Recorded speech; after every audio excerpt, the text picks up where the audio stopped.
Hey everyone, in this video I will show you how you can message yourself on WhatsApp.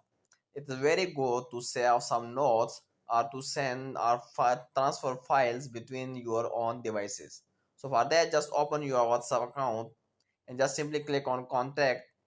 When you click on contact, here you can see at the top your name will be available with the message called message yourself. Just simply click on this and now you can message yourself. Let's suppose I will give a message to myself and you can see here I have messaged myself.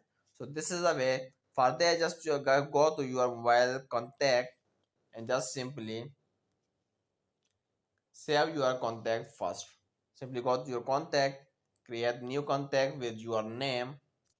Let's well, I will save my name. Just write your number and just simply save this. When you save this, after saving this, just go to your WhatsApp and just simply go to contact and you will see your name with a description called message yourself. Just simply you will click on this and now you will message yourself. So this is the way how you can message yourself on WhatsApp.